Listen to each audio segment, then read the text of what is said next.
Do you know what the latest science says about how you can grow as an athlete and enjoy your sport more? Well, the aim of this podcast is to dive into the science, take out some aspect of it, look at it, and then apply it in a real world way to you in the hope that you can do just that. Get more out of your sport. I'll be having these conversations every week with my fellow coach, Scott Finley, who is also a PhD student, so understands that scientific background, but also works in the real world with real athletes just like you. And so we will try and apply the scientific knowledge to you in your real world environment in the hope that it's helpful. So we hope that you enjoy the conversation that you're about to listen to and that it helps you get the most out of your sport.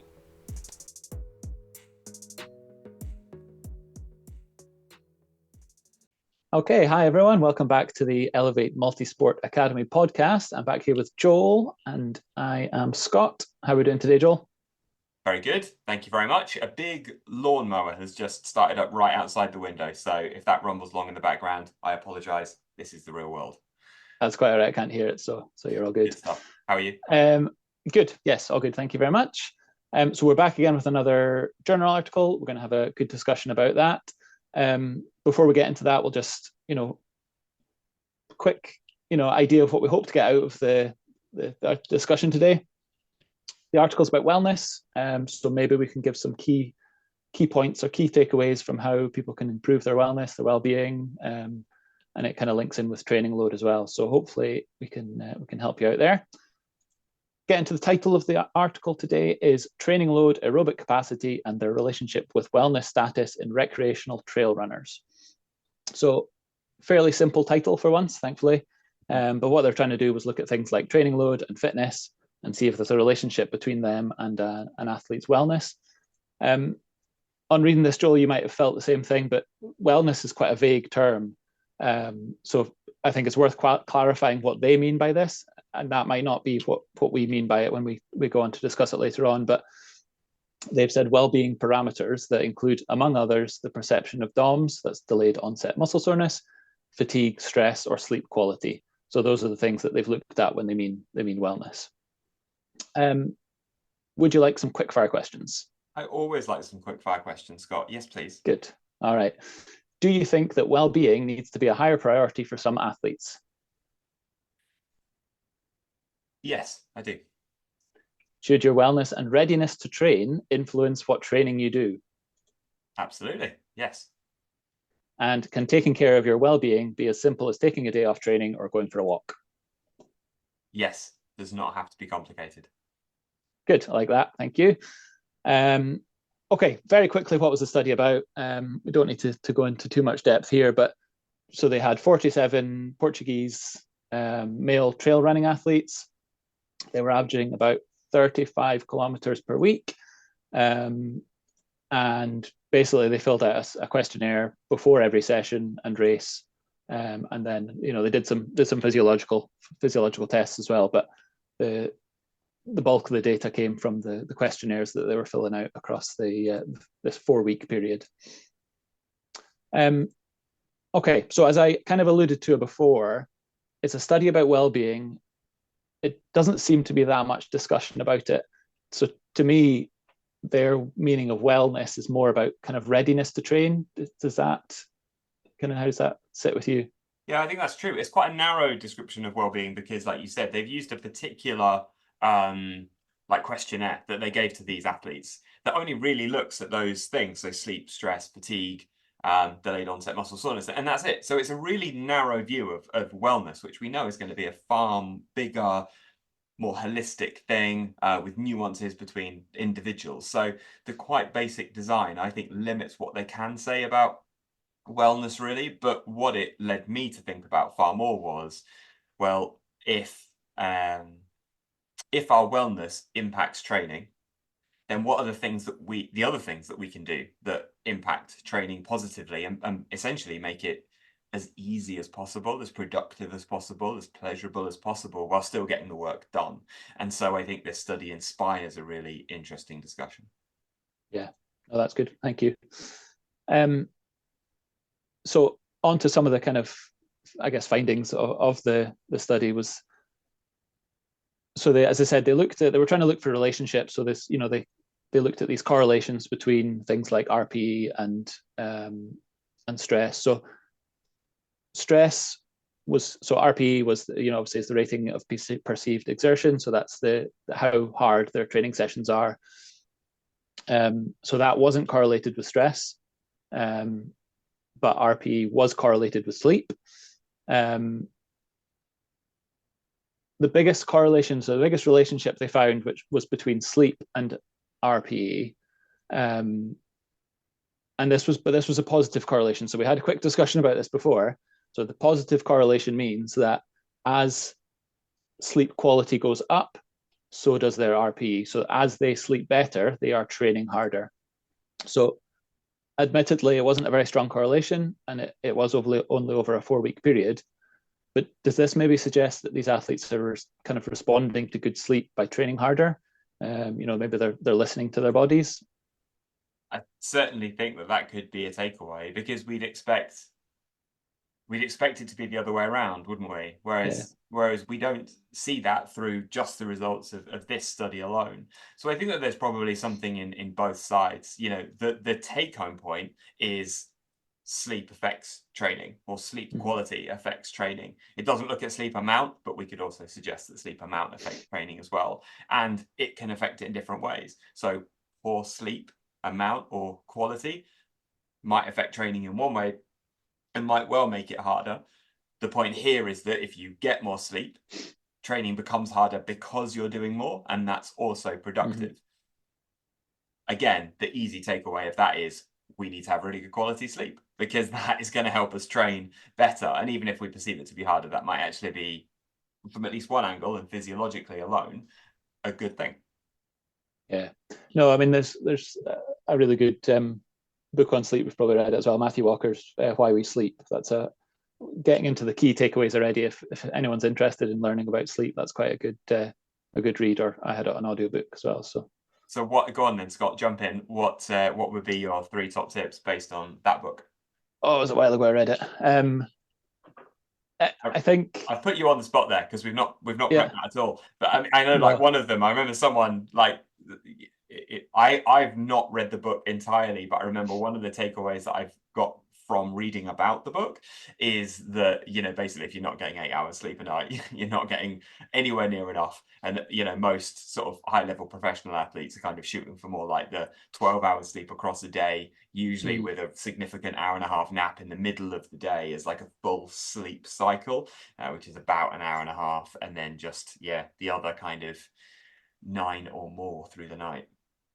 Yeah, which is, and you consider that the actual recommendation is what, 6 to 8, isn't it? So if people are erring on the lower side of that, then they are half as much as what elite athletes are getting or aiming for. So because I think another part of it is, I remember listening to a talk about this a while ago. It's, sleep efficiency is important as well. So it's, sleep quality, but sleep efficiency. So if you're in your bed for 10 hours, but you're actually only sleeping for 5 of those hours, that's not a good sleep efficiency. Whereas if you're in your bed for 7 hours and you're sleeping for all of those hours, then you're obviously getting a lot better rest from that.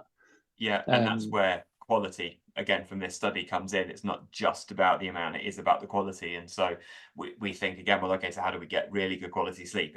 Let's track it back. If we want training to be good quality training from a physiological point of view, even if it might feel a bit harder, and we know sleep's important in that, sleep quality is the key element of that. How do we get good sleep quality? And so we know that things like a cool sleeping environment is important. I think that's counterintuitive, because often we want to cozy up in the blanket or whatever, especially when it's as cold as it is in the middle of the summer outside at the moment here in Scotland. But having some kind of cool breeze, maybe a window just on the latch, that's good. Having a very dark room seems very, very key. No sort of computers, phones, none of that stimulus before bed for 20 minutes is useful. Just so no, exactly. And 2 points on that, actually. On the dark, so these things just sprung into my mind while you're talking. The darkness, I remember reading a study that said a torchlight on the back of someone's knee was enough to cause disturbances in their sort of brainwaves as they're sleeping. which is really interesting. And also Why wasn't be it this. torch like why specifically the back of the knee? I feel I like think we're going because on a tangent, but no, I think probably because that's an area that you would not associate with disruption to sleep. It's so far right. away from like the eyes and Okay. everything. I'm assuming that was why that was That's on. really interesting. Really interesting. And then so yeah, no, the importance of darkness, and then the thing about screens and stimulation. I think recently there's been discussion about the fact that it's not necessarily the blue light that's causes disruption before sleep. It is the fact that you're on your phone, you're looking at the news, you're reading Mm. emails or whatever it is, so you are getting some sort of emotional response before you try and go sleep. Mm-hmm. So even if you've got your blue light filter on your iPad or your phone, it might not necessarily be doing all that you want for your sleep quality. Yeah. Excuse me interrupting the conversation for just 20 seconds. If you're new to the platform, there are 3 things you can do. When you finish listening to the podcast, take our 6 keys to unlocking your potential course. It's completely free. Then please sign up to the Team Elevate community. It's a great place to meet like-minded athletes who are on a learning journey just like you. And thirdly, if you liked what you found, you can sign up to our monthly membership plan, which gives you access to all of our resources, both now and in the future. So we hope to see you there soon. Okay, moving on. I mean, in that last section, you'd mentioned, I mentioned the correlations being based on a 4-week period. Mm-hmm. I just thought we'd read a quick quote from the paper. So they said, no more significant changes were found between weeks, possibly suggesting that there's a lack of progression in the stimulus and variability interweek that is crucial to optimize the performance and to reduce the exposure to injuries.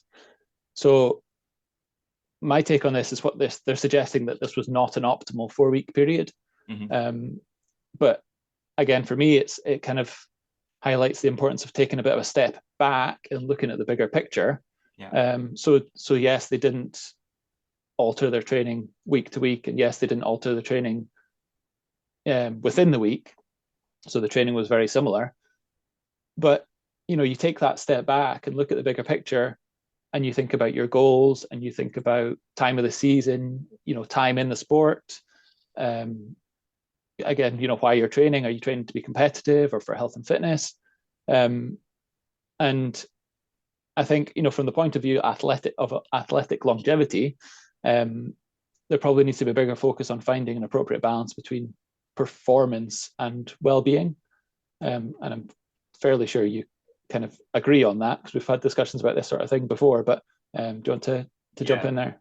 Well, certainly. I think the point that I kind of made at the start of the conversation about some of the most successful athletes in the world who, to your point, have had longevity, because it takes, particularly in endurance sport, it takes many years to build up your capacity to perform at that level.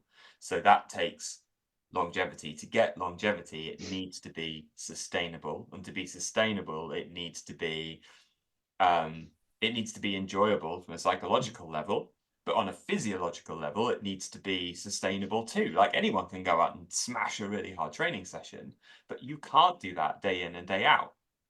And if anyone who's spent some time looking around the kind of really low level aerobic work and the how crucial that is, will have come across the idea that, actually those paces need to be really, really slow. Like Eliud Kipchoge's, the fastest marathon runner in history, his like slow run pace is, something ludicrous like 5:10 per kilometer. Like it's like, for him, that is like walking pace for the rest of us. But if he did that for 3 hours, it would be like walking for 3 hours. And could he do it the next day? Yes, he could. So psychological sustainability through well-being, physiological sustainability through the kind of correct pacing and zones and stuff, both seem key. So for me, from the psychological component, how we make training as easy, as sustainable, as enjoyable as possible, I think that there's a massive piece in there, and I'm probably slightly getting away from the question, but I think it's interesting. At the end of the study, they talk about the limitations, and they say, well, actually, we also should have looked at the nutritional component and the hydration component. And for me, then it's okay, well, what else is going to make training easier, make it more sustainable, make it more engaging? And we can think about psychology, and we can think about personality and alignment with goals, and all of these things that we probably don't have enough time to deep dive into on one kind of recording or podcast, but they all seem really key in terms of building the well-being, the feeling of well-being, therefore making training sustainable. And so the question for anyone listening is, well, how do I do that? How do I make this experience of training as positive and as enjoyable and as aligned to me and who I am and my goals as possible? If I do that, I'm likely to make it sustainable, enjoyable, and therefore it'll be productive. Yeah, no, exactly. And that actually blends perfectly into my next comment. So we've got a sort of semi-physiological factor here. So we've got another quote: "The stress variable only correlates in a significant way with RPE, although with a small magnitude, which may lead to an incorrect perception of the internal load resulting from training sessions or races, and this may provide mismatched feedback for training monitoring." So I really like this quote, and I'm just going to reread one section of it. "Incorrect perception of the internal load resulting from the training session or races." I mean, that kind of, just jumps back to what you were saying. Do you think this might be a factor in people training harder than they need to? Could you unpack that into really sort of common kind of real world language, first of all, Scott? Yeah, so incorrect perception of the internal load resulting from the training sessions or races. So people not fully grasping how hard or how a session might be affecting them. If they're only basing it on their RPE of their, how they kind of feel in the moment, they might not be getting the full picture of what their body is doing physiologically, or how hard it has been on them physiologically. Mm-hmm. Is that okay?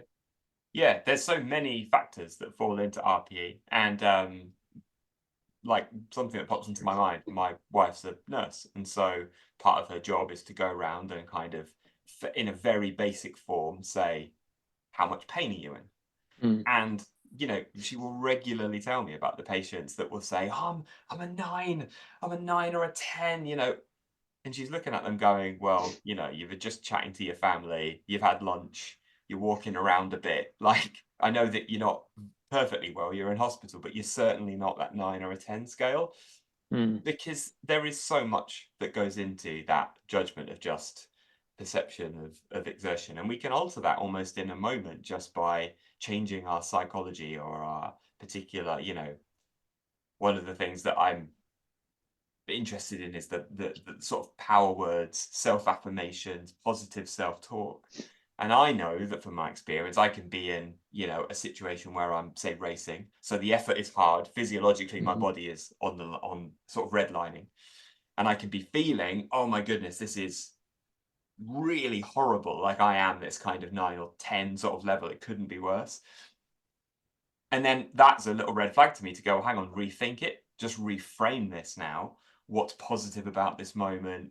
Maybe there's a common technique of do a little physiological inventory. What is really hurting actually in your body? And I tend to kind of try and do that and then zero in on something that's all right. So if I'm running, actually, maybe my arms feel okay. So I just think about driving the elbows back. And just that one reframe, that one psychological shift could suddenly drop my perception of exertion from a 9 to a 7. And suddenly that same pace feels really, really sustainable. So there's all sorts of issues around this kind of just RPE measure that they've used here. I think, again, what we need to do is to go, well, our RPE in training in any given session or rep is X. Is there anything that we could do to make that easier whilst not losing quality of movement or training stimulus? And so that's a really useful narrative for people to have in their minds when they're training, I think, particularly on the tougher, more difficult reps and sets and sessions that they might have to do. How can we reframe it to make it as enjoyable, pleasurable, or just feel easier? That feels like an easy kind of win for people to start to play with and work out what it means for them. Yeah, no, definitely. I mean, again, or not to put you on the spot here, what could people do to sort of help maybe improve that perception of effort? Maybe it's monitoring something else in their training, or what could people be doing to You try and think help? does your question come from a in the moment, in the rep, in the session point of view, or their general feeling of perceived exertion around training through the course of a week? I just asked because this study looked at both, and I thought it was interesting to kind of compare and contrast those two things. I think, me coming from a scientific background and lover of numbers and data, Yeah. I'm thinking physiologically, what could you track? But I do fully understand and appreciate that other people would respond better to a more external RP measure. But for just now, what could people look at physiologically that might help them better monitor their effort? So I suppose one of the things in the study that they draw out is that they didn't actually have any physiological data. So they weren't looking at heart rate, for instance. They weren't going, okay, so this person has said that they're 8 out of 10 at this heart rate, and then the next session they're saying they're 6 out of 10 at the same heart rate. So any data measure is useful, and I always think it should almost never be the lead. Well, maybe sometimes it can be the lead measure, but I think it's part of an entire package of data that you assimilate in your brain to work out what's going on. Heart rate is a reasonably accessible starting point for most people. If you've got a bit more money, and if you're cycling as part of your sport, then power measures, which are now obviously you can now find them in rowing and running, and even in hand paddles and things are starting to come out for swimming. Power numbers are going to give you a realistic data point where you can say, well, I feel horrible, but I'm actually working this hard, and that's good or bad or otherwise. And then very simply as well, just pace and time, those kind of things. Time from point A to point B on a lap of the track, if that's where you are, or wherever it might be. Those things can again give you numbers. I can think of tons of times where, like, perception in the pool I find very difficult, and I can often find myself swimming, feeling horrible, but swimming quite fast. And so there I'm using data to inform my perception of what's actually going on. And that's where the individual approach is really important, because I often find myself feeling horrible or feeling good and swimming quite slowly, or the reverse of that, swimming slowly anyway. But in both of those examples, we're doing the same thing, which is taking perception and data, smashing them together, and then actually getting a more meaningful outcome of what's really going on, that strips away some of the emotional and psychological aspects. Yeah. Is there anything else that you would add to that? No, just I mean, that's, again, maybe it's another factor for not just relying on data. As we think back to whenever it was about 4 weeks ago when we were racing up at Lochore, and I went off far too fast in the water, and in my head I was going, oh, I'm flying, I'm doing 1:10 per 100 meters or whatever it was, and looked at the data and after, and I was upset to see, because of the conditions, it was only 1:30, 1:40, whatever it was, but it felt like I was absolutely flying, and I was at the front, so I was at the front for this 30 seconds or whatever it was until people overtook me.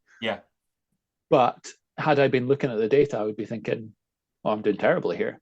I think that there's something in here about this idea of kind of curiosity, because actually, if people can approach their training and actually their general perception of life and go, okay, what's going on here? Because in that same race where you've gone shooting off, right? First of all, I'm behind you, and I know you're having a shocker because, but then because the conditions were bad. But I'd got in, and I hadn't done a warm up. I was treating it very kind of easy-ozy, and I was just plodding along. I didn't feel good. It wasn't a great start to the race. I got caught in the washing machine, well back. And I just thought, I'm not here to kind of do any performance. So I'm just going to turn my arms over. I'm going to enjoy the view when I look up to breathe. It's all going to be a nice day. And then what happened was I suddenly started passing lots and lots of people. So my perception was, to unpack that, I don't feel great today. So I'm just going to turn my arms over. I'm not swimming well. Now, then I made a decision. I could have been really defeatist about that, but actually I just accepted it. So first of all, that just made that easier.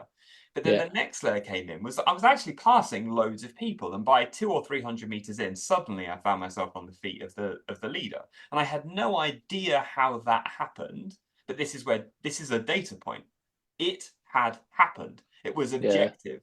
So therefore, any feelings of I'm having a bad day, I'm not swimming very well here, could be shelved because actually the data point said I was doing fine. Actually, that was all right. And we seemed to rock out quite a good pace for the rest of the swim, and it was all fine. So, but yes, it was what happened there was I was paying attention to what was going on, and that allowed me to understand what was going on. My perception was accurate, and then you can make good decisions about what you do on from there in a session, in a rep. And to my question, that can be globally across a week as well.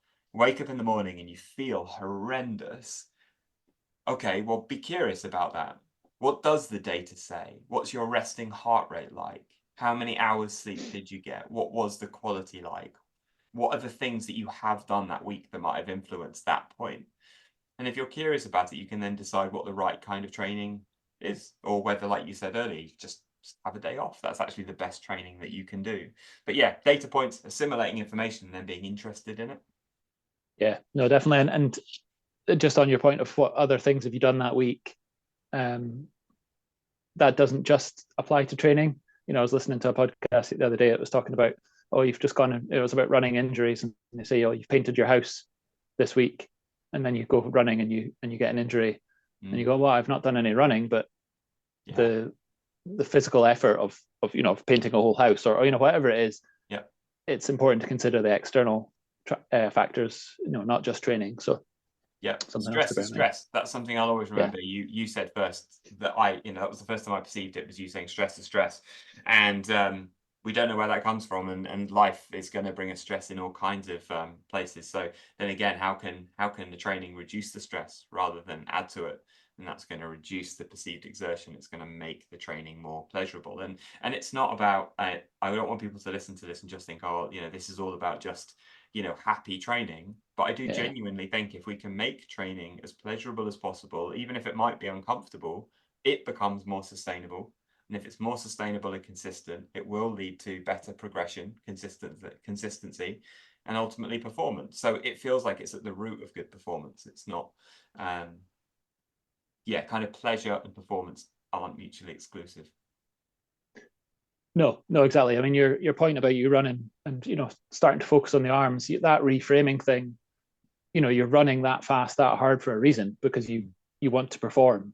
So if you're doing that and suffering the whole way through it and thinking, oh, this is terrible, why am I doing this? And you reframe it to be, well, I'm actually, as you said, my arms are doing well, or whatever it is, I'm actually running really fast, so I'm doing really well. Mm. You're doing it because you presumably enjoy running that fast, and doing races or trying to improve your fitness. Yeah, I think it might be interesting to go in a direction of, so how can we do those reframing things? Because Kipchoge, who I mentioned earlier, greatest marathon runner of all time, he'll say that marathon running isn't really physiological. It's all about he talks about being the battle of the mind. The person who commands and masters their mind is going to kind of unleash their potential and make the event, but also the training and preparation, as optimal, let's use that word, as it can be. Optimal instead of pleasurable, but I think they can be interchangeable. And so for me, it feels like, well, from a psychological point of view, what is your motivation? There's so much out there about what is your why, and I think that's a good place to start. Why do you want to do this thing? What is there in it for you? And for some people that's less important, for some people that's more important. But I think understanding your why can help the motivation. So if you know why you're there, that can help a reframe sometimes. In your head, Scott, what are other things that people could do from maybe a psychological point of view, or take it in any direction that you want, that can help them master their mind, reframe really effectively, so that perception of effort reduces? I think one of the big benefits of triathlon is Mm-hmm. is the variation that you get in doing different sports. I think we're all doing this presumably because, well, a lot of us come from a single sport background and then move into this. Or I think having that variation just provides that sort of slight change in stimulus. Whether it's you do a hard swim and then the next day you do an easy run or you do a hard bike or whatever it is. I think even just changing the sport, and cross training, we do swim, bike, run, but that doesn't mean we can't cross train out with. Remember one of the athletes that we used to coach used to play tennis, and that's a workout. Physiologically, he's getting a decent workout there. And he's not on a bike, but it's a decent workout all the same. And there was something else that I was going to add, but it's gone out of my head. Well, I really like that physiological reframe though. And the reason I threw back the question was because I was thinking of all the things that I was going to say. And I thought, no, I think you're going to come at it from a different point of view. And the physiological reframe thing is really interesting because, actually, again, if you pay attention to how you are, if you pay attention to, okay, I'm a bit too stressed, I'm really worried about this run session that I've got coming up, or this really hard session that I've got coming up, and I don't feel ready for it. The data points suggest that I'm not ready for it. So you've been curious, you've been interested. Then actually, it's, to your point, I think it's really important it's okay to just go, well, I'm not going to do that thing. I'll do something else that might be more valuable. And this is where I think over the last few years, everything is a tool and it can be good or bad depending on how it's used. So data points really important, but sometimes too much data, like the Garmin kind of condition or whatever, the Garmin comes in and it says, or the training plan comes in, or the Training Peaks comes in and it says you should be doing this particular thing. And actually, if you listen to yourself, you might go, well, that thing's not quite right for me. That session that Garmin is going to flash up on the screen isn't quite right. Even the training plan that my coach has set isn't quite right. And actually, it might be more beneficial for me to go and do a gym session because I feel like doing that. The data points suggest that would be better training. And therefore, it probably is going to be better training. So I think helping athletes to be a little bit more self-guided. And this is where I've become more interested in the sort of mentoring coaching side of things, rather than just, which is sort of the opposite to just, here's a training plan type model. I think is more interesting because it allows a framework that an athlete can work off. And then they can adjust that depending on what is right for them in that moment. So I love that physiological reframe. And we also know from counseling theory as well that if someone is struggling with a particular issue, if they are feeling depressed or stressed about something, then there is only so much that a positive self-talk mindset, it can only have so much impact. And actually what's really useful to do is to just physiologically change. And you said at the top, just go for a walk or just do a different sport. I think your point is really, really key. It's okay to change what the training is if the data points suggest that that's the right thing to do. Yeah, no, and maybe I've said this before as well, but one of the points about coaching or mentoring that I like to say is that we should be doing ourselves out of a job if we're doing it well. People should learn how to. It shouldn't always just be us providing a training plan and someone doing that and not learning anything from it. It should be, here's why you're doing this at this time of the season. This session could be really useful for improving that, so that if they wanted to in a couple of seasons time, they could coach themselves. They could write their own training plan and adapt to it as they go. And that's, I think, the aim of these conversations, isn't it? And I hope that people can listen to them and learn something that helps them to do that exact thing. That's certainly the aim. And I think another point as well is, so let's track back our conversation and say, well, we want it to be sustainable. So we're going to be interested in it and adjust based on data points and a kind of holistic view of what's going on to something that's, something else that suits us more in that moment. But we're not saying go off and do anything. What we're then saying is, okay, so what can I now do that is in line with the right point for me, physiologically, psychologically right now, but it's also in line with my goal. So then you can go, right, so the gym session example I mentioned from a moment ago, I feel like a gym session is the right thing for me to go and do now. So it's not go and do the big hit class that's just going to smash you to bits and leave you broken for the next 3 days. It's, well, what's the gym session that aligns with my goals, my aims, the outcomes that I want?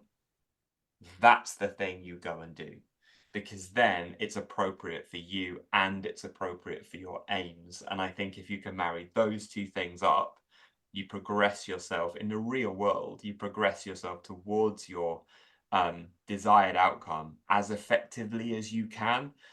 And that might not be as effectively as you wanted, but wanted that's like not real world stuff. Effectively as you can is real world stuff, because we can only do the best with what we've got. Yeah, it goes back to the balance of performance versus well-being, doesn't it? Do you want to, and again on your goals, as you said, do you want to improve your half Ironman time by 30 seconds, or do you want to be sort of more during the 6 month build up to the race? Yeah. And I know which one I would be choosing. And again, it depends on your goals. If you're elite, that 30 seconds is going to make or break your race, or could do. If you're an amateur, again, I would know which one I would be choosing. Yeah. But ultimately, to kind of close on that point, from my perspective, is I am not convinced, based on my experience and time in the sport as a coach and an athlete, that if you chase the miserable option, so let's say someone is listening to this and they do happen to be an Olympian, a Paralympian, they're targeting elite, they're targeting their best. I am not convinced that there's a decision that has to be made between pleasure and personal satisfaction and high performance, which so sort of, do I have to struggle and strain and hate it to get my best, or can I quite enjoy it and not be as good? I think that there is a model where people can flourish and thrive and enjoy it, and therefore get to their best. And I'll throw another quick-fire question at you to close off. Do you think that people have got that figured out in terms of that model? I don't think people have it figured out. I would like to get towards that. I think we are moving in some right directions. I think that the increased sports psych support at high performance level, performance lifestyle support at high performance level are really, really positive things that help make sure that elite athletes particularly are high performing people as well as high performing athletes. One of the things I think that is more of an issue is that if we are looking after those top 1%ers a little bit better, that's not in every sport. It's not for every individual, and it only accounts for the very top few percent. It's literally a few people, like across all sport. We drop down a level, and there are thousands of people at kind of a really competitive age group level who are putting their heart and soul into sport around family, work, those kind of things, to try and achieve their best, but they don't have any of that support. And that's the very, very big community of people across sports that I think we should try and do better at communicating that message to, and giving them the tools to be able to find sport satisfying and therefore find their best performance, and it not just kind of chewing them up and spitting them out and, they're just a dry husk by the end of it. Yeah, no, and I think that's a great point to finish on. Anything else to add? Generally, any other take homes? No, I don't think so. I think if anyone is listening and they have any particular questions, then you sign up to Elevate and you can join the community and you can fire those questions into the community, and therefore Scott and I can kind of discuss those in podcasts and things down the line. And we'll continue to build a whole library of resources and tools such as mentoring, group mentoring, one-to-one mentoring that can help people understand this a little bit more. So if we've jabbered on and you've got this far and it doesn't quite make sense, get in touch. And we can always have a face-to-face chat about it. Yeah, no, that's great. Thanks very much, Joel. And Great. we'll see you again next week. Yeah, loved it. Thank you, Scott. Cheers. Thanks for listening. We hope you found that podcast really useful. And if you did, then it's just a sample of the information that's available across the Elevate platform. Where we want to drive you towards is the Team Elevate community pages. If you're enrolled on any one of the courses across the Elevate platform, you can sign up. And if you do, then it's the place where individuals like you can come together to grow, share ideas, ask questions, interact with us, and be the first to hear about upcoming courses and exclusive offers. So if you haven't signed up, sign up to Team Elevate now, and we hope to see you there soon.